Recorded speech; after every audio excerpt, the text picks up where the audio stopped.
Hello दोस्तों, मैं Sam Prajapati स्वागत करता हूं आपके अपने यूट्यूब चैनल पैरामेडिकल कोचिंग वाला पीसीडब्ल्यू पर। दोस्तों, अपन बात कर रहे थे इंपॉर्टेंट क्वेश्चंस की, और इंपॉर्टेंट क्वेश्चंस में अपन ने बहुत सारे क्वेश्चंस डिस्कस कर लिए, और अपन ने केवल वो क्वेश्चन डिस्कस किए हैं जो कि रिपीटेड है। कौन से क्वेश्चन किए बेटा? जो रिपीटेड है, बार बार रिपीट हो रहे हैं। आज एक नए क्वेश्चन के साथ में अपन मिलते हैं बेटा। आज अपन बात करते हैं बेटा एक और ईएमआई, ठीक है, एक नहीं, ईएमआई पे बात करते हैं बेटा, इलेक्ट्रोमैग्नेटिक इंडक्शन। ये भी एग्जाम के अंदर बहुत ज्यादा पूछा जाता है, ठीक है, एक नहीं। तो देखिए बेटा, ईएमआई, ईएमआई की यदि अपन बात करें कि साहब जो ईएमआई है वो क्या चीज है, ठीक है कि नहीं, उसके बारे में अपन डिस्कशन स्टार्ट करते हैं बेटा।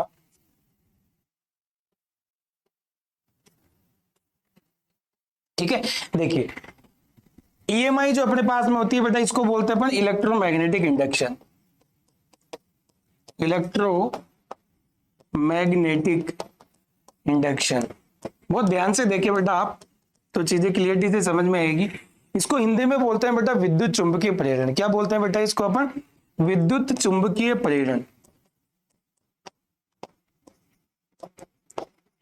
ये क्या चीज होती है? तो इसके बारे में पहले एकदम बेसिक कंसेप्ट समझते हैं अपन। बेसिक जो कंसेप्ट होता है वो क्या होता है, ध्यान से सुने। बेसिक कंसेप्ट इसका ये होता है, अपने को पता है चार्ज, इसको बोलते हैं अपन चार्ज। ये होता है बेटा आवेश। क्या होता है बेटा? ये आवेश। आवेश जब स्थिर अवस्था में रहता है, रेस्ट में रहता है, रेस्ट में जब ये रहता है, विराम, तब ये इलेक्ट्रिक फील्ड प्रोड्यूस करता है। क्या करता है बेटा? Electric field. थोड़ा सा बेसिक कंसेप्ट समझा रहा हूं, ध्यान से देखिए। विद्युत क्षेत्र, लेकिन जैसे ही ये किस में आ जाता है बेटा? मोशन स्टेट में आ जाता है। मोशन मतलब गति, तो इसके द्वारा होती है बेटा मैग्नेटिक फील्ड।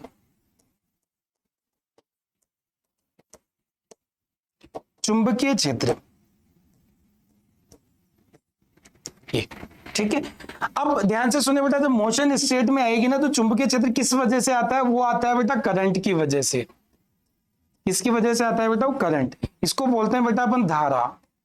धारा की वजह से आता है ये, ठीक है कि नहीं। तो अपने पास में देखो क्या आया, चार्ज। केवल मोशन स्टेट की बात करूंगा मैं। चार्ज मतलब आवेश, आवेश मोशन स्टेट में आया, मोशन मतलब गति में आया, और गति में आने के बाद में अपने पास में आई करंट। क्या आई बेटा? करंट, धारा आई, और इस धारा के बाद में अपने पास में आया मैग्नेटिक फील्ड। इसमें क्या है बेटा? मैग्नेटिक फील्ड मतलब चुंबकीय क्षेत्र। अब एक साइंटिस्ट आए जिनका नाम था बेटा माइकल फैराडे। 1831 में, 1831 में अपने पास में साइंटिस्ट आए एक Michael Faraday. Michael Faraday, Michael Faraday ने एक ऑब्जर्वेशन किया कि जब चार्ज मोशन स्टेट में गतिशील अवस्था में आता है तो उसके द्वारा चुंबकीय क्षेत्र बन रहा है। तो जब चुंबकीय क्षेत्र परिवर्तित होगा, जब चुंबकीय क्षेत्र या मैग्नेटिक फील्ड चेंज होगा, तो उसकी वजह से वापस मेरे पास में करंट आनी चाहिए, उल्टा सिस्टम होना चाहिए। उन्होंने क्या बताया बेटा कि यदि करंट से मैग्नेटिक फील्ड बन रहा है, चुंबकीय क्षेत्र बन रहा है, तो चुंबकीय क्षेत्र में परिवर्तन से भी करंट आनी चाहिए। ठीक है, अगले पेज पे समझाता हूं मैं, ध्यान से देखिए। Magnetic field, current. सीधा तरीका तो ये है कि करंट से क्या है बेटा? मैग्नेटिक फील्ड है, लेकिन उल्टा तरीका ये है कि मैग्नेटिक फील्ड से क्या है बेटा? करंट है। इसी को अपन क्या बोलते हैं बेटा? ईएमआई। इसी को क्या बोलते हैं बेटा अपन? ईएमआई। कि मैग्नेटिक फील्ड वापस चुंबकीय क्षेत्र क्या बनाए? धारा बनाए। ठीक है कि नहीं? तो यहाँ पे दो टर्म पढ़ेंगे बेटा अपन। अब कोई चीज जब बेटा जबरदस्ती करवाई जाती है ना, उसको बोलते हैं अपन इंड्यूस्ड। क्या बोलते हैं? इंड्यूस्ड। मैनिपुलेशन भी बोलते हैं इसको अपन। ठीक है, किसी से कोई भी जब जबरदस्ती काम करवाते हैं ना, तो अपन उसको बोलते हैं मैनिपुलेशन, कि यार ये इसको ज्यादा मैनिपुलेट कर रहा है काम करने के लिए।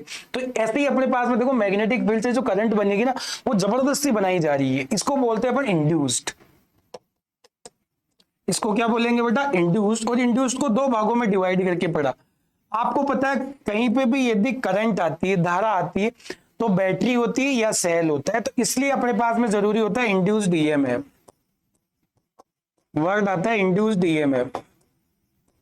जिससे कि इंड्यूस्ड करंट आती है। जिससे क्या आती है बेटा? Induced current. तो अपने पास में दो टर्म आई है बेटा, एक आया इंड्यूस्ड ईएमएफ और दूसरा है इंड्यूस्ड करंट। इनको हिंदी में बोलते हैं बेटा, ये होता है प्रेरित प्रेरित विद्युत वाहक बल। पहला तो ये आता है, और दूसरा आता है प्रेरित धारा। दूसरा आता है बेटा प्रेरित धारा। ये वर्ड आते हैं दोनों, ठीक है कि नहीं? तो क्या प्रोसीजर है, क्या एक्सपेरिमेंट किया फैराडे ने, वो अपन समझते। तो देखिए बेटा, अकॉर्डिंग टू फैराडे,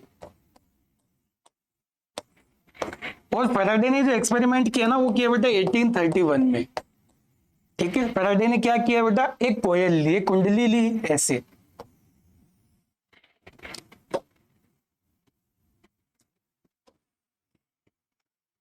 ऐसे कुंडली ली, और उसके साथ में जोड़ दिया बेटा एक गैल्वेनोमीटर।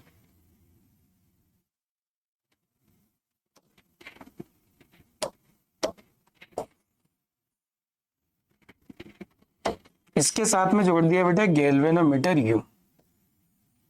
गैल्वेनोमीटर जोड़ के यू कर दिया। ठीक है, देखो इसको बोला बेटा अपन ने कुंडली, इसको बोला अपन ने कुंडली,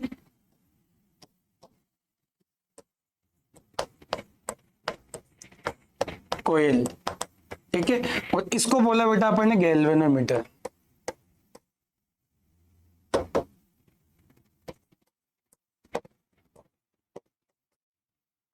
गैल्वेनोमीटर, ठीक है। इसका काम क्या होता है बेटा? गैल्वेनोमीटर का जो काम होता है वो होता है करंट मेजर करना। करंट मेजर करना क्या होता है बेटा? करंट को मेजर करना। ठीक है, तो ये तो काम हो गया गैल्वेनोमीटर को। और कुंडली के अंदर क्या करना है अपने को? मैग्नेटिक फ्लक्स को चेंज करना है, या कुल मिला के बोले तो अपन चुंबकीय क्षेत्र को परिवर्तित करना है। उसके लिए इन्होंने क्या लिया बेटा? एक मैग्नेट ली। क्या लिया बेटा? एक मैग्नेट यू। नॉर्थ पोल साउथ पोल, ये हो गई मैग्नेट, चुंबक ली। और आपको पता है चुंबक से क्या निकलती है बेटा? चुंबकीय बल रेखाएं। इससे पहले वाले लेक्चर में पूरा डिस्कस कर चुके हैं बेटा अपन, ये है ना। इससे क्या निकलेगी? चुंबकीय बल रेखाएं। और वो कैसे निकलेगी? यूं, यूं निकलेगी चुंबकीय बल रेखाएं, ऐसा। ठीक है, अब जब ये चुंबकीय बल रेखाएं, देखो जब दोनों स्थिर थे, दोनों क्या थे बेटा? स्थिर। तो इस गैल्वेनोमीटर के अंदर कोई चेंज नहीं आया। मतलब कोई चेंज नहीं आया, इसका मतलब कोई धारा नहीं बही। ठीक है, जब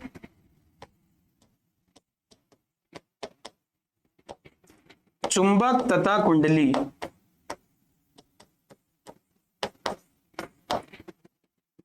when coil and magnet are stationary, stationary मतलब रेस्ट में थी। ठीक है कि नहीं? तो नो ईएमआई। उसमें क्या हुआ बेटा? No EMI. नो ईएमआई का मतलब समझ जाना बेटा यहीं पे। इसका मतलब उसमें इंड्यूस्ड ईएमएफ भी नहीं आया, इंड्यूस्ड ईएमएफ भी नहीं था, और इंड्यूस्ड करंट भी नहीं थी। इंड्यूस्ड करंट भी उसमें नहीं थी, दोनों ही चीजें उसमें नहीं थी। लेकिन अगला केस उसने क्या किया?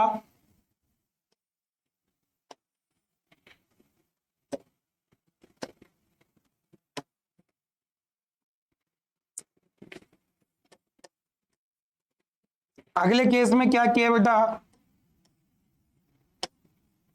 North south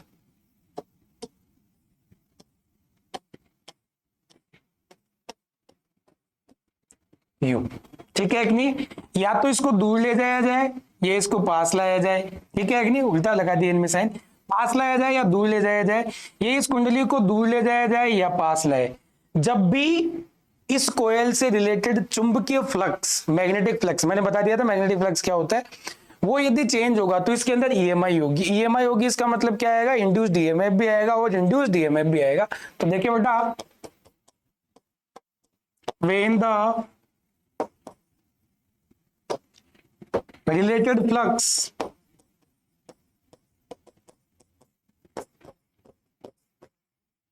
change with the coil अपन बहुत लिमिटेड चीजें डिस्कस कर रहे हैं बेटा यहाँ पे, ठीक है ना, बहुत डिटेल से तो मैं यहाँ बात नहीं कर सकता। मैंने आपको पहले बताया यूट्यूब की कुछ लिमिटेशंस होती है, उनको अपने को ध्यान में रखना है, क्योंकि पूरी चीजें और ना इतना टाइम होता है अपने पास में कि इन चीजों को बहुत ज्यादा डिटेल से पढ़ा जाए, ठीक है। तो देखिए, लेकिन शॉर्ट नोट्स के अकॉर्डिंग अपने पास में पर्याप्त मैटर में यहाँ बता रहा हूँ, ठीक है कि नहीं। आप ये नहीं सोचे कि शॉर्ट नोट्स में सर ये कंप्लीट, शॉर्ट नोट्स के लिए सबसे बेटर कंटेंट है ये। आप ऐसा का ऐसा लिख के आओगे तो आपको फुल बाय फुल मार्क्स मिलेंगे, तो उसकी आप चिंता ना करें 1% भी। When the related flux change with the coil, coil से रिलेटेड मैग्नेटिक फ्लक्स चेंज होगा, then induced EMF and induced current will be produced in coil। कोयल के अंदर क्या होगा बेटा, इंड्यूस्ड EMF और इंड्यूस्ड करंट दोनों चीजें प्रोड्यूस होगी। मतलब क्या होगी, प्रोड्यूस का मतलब इंड्यूस्ड है ना, इसी को वर्ड को मैंने नाम दिया था बेटा इंड्यूस्ड, प्रेरित, ठीक है कि नहीं। देखिए यहाँ हिंदी में लिख देता हूं मैं एक बार। जब कुंडली से संबंधित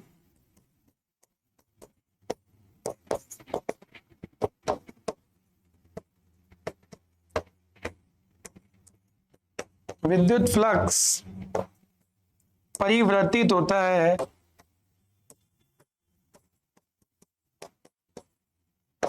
तो उसमें प्रेरित विद्युत वाहक बल, प्रेरित विद्युत वाहक बल तथा प्रेरित धारा उत्पन्न होती है, प्रेरित धारा उत्पन्न होती है, प्रेरित धारा उसमें उत्पन्न होती है, ठीक है। ये दोनों चीजें आप ध्यान रखिए। इन सब चीजों को ध्यान में रखते हुए अपने पास में फैराडे ने 2 नियम दिए। कितने नियम दिए बेटा, फैराडे ने 2 नियम दिए, ठीक है कि नहीं। तो देखिए फैराडेज लॉ,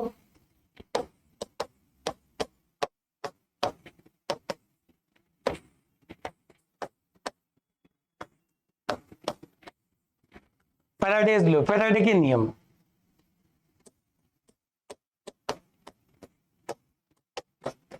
ये सबसे ज्यादा इंपॉर्टेंट होता है बेटा फैराडे के नियम। कितने नियम दिए बेटा, 2 नियम दिए। गिवन 2 लॉज, 2 नियम दिए गए बेटा। फर्स्ट दिया गया बेटा फैराडे फर्स्ट लॉ, इसको बोला गया फैराडे फर्स्ट लॉ, और दूसरा दिया गया Faraday second law, Faraday second law, Faraday's first law and Faraday's second law. Faraday का जो फर्स्ट लॉ होता है वो क्या बोलता है बेटा, कि यदि किसी भी कोयल से रिलेटेड मैग्नेटिक फ्लक्स यदि चेंज होगा तो उसमें इंड्यूस्ड ईएमएफ और इंड्यूस्ड करंट जनरेट होगी, ठीक है कि नहीं। When the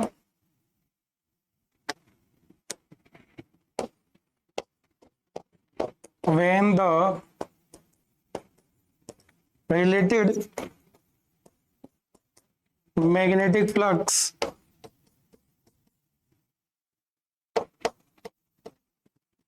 change with the coil, induced EMF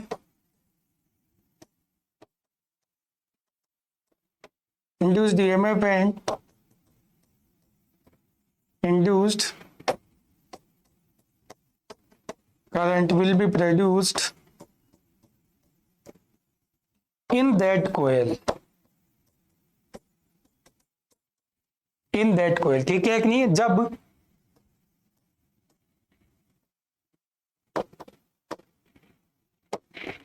जब कुंडली से संबंधित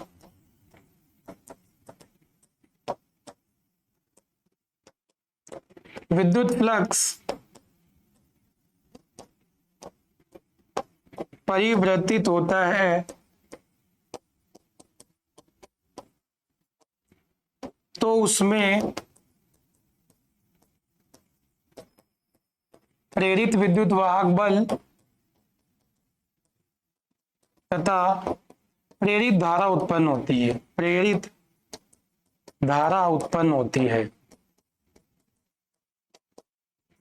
ठीक है कि नहीं। ये चीज होती है बेटा। सेकेंड लॉ की यदि अपन बात करें,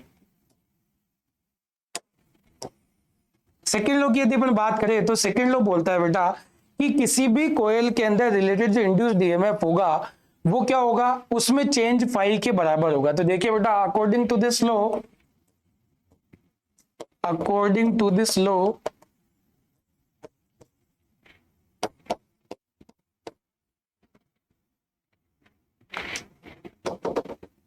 rate in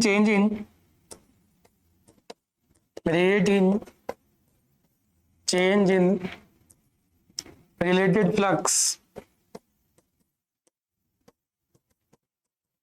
with the coil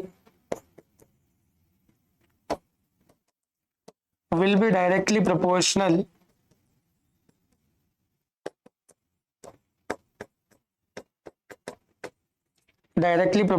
to the induced EMF। Induced EMF की क्या होती है बेटा, सीधे समानुपाती होती है। देखिए, फ्लक्स में परिवर्तन की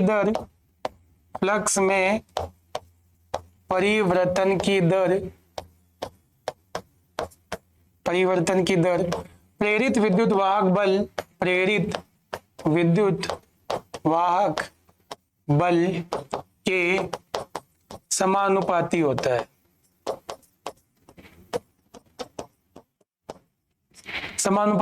ठीक है कि नहीं? इसका मतलब क्या आएगा बेटा, ध्यान से देखें, E समानुपाती आएगा D pi by d T. क्या आएगा? E समानुपाती D pi by d T, ये आएगा। ठीक है, अपने को पता है प्रोपोर्शनल अपन हटाते हैं तो क्या लगाते हैं, कांस्टेंट लगाते हैं, और वो क्या लगाते हैं, के D pi by d T. इसी को बोलते हैं फैराडे का सेकेंड लॉ। ठीक है, इसके बाद में अपने पास में आ जाता है बेटा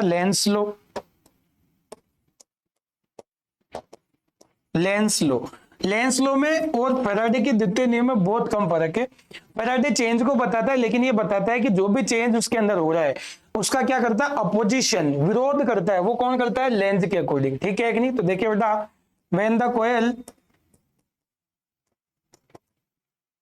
अपोज टू द चेंज का क्या करे, परिवर्तन का विरोध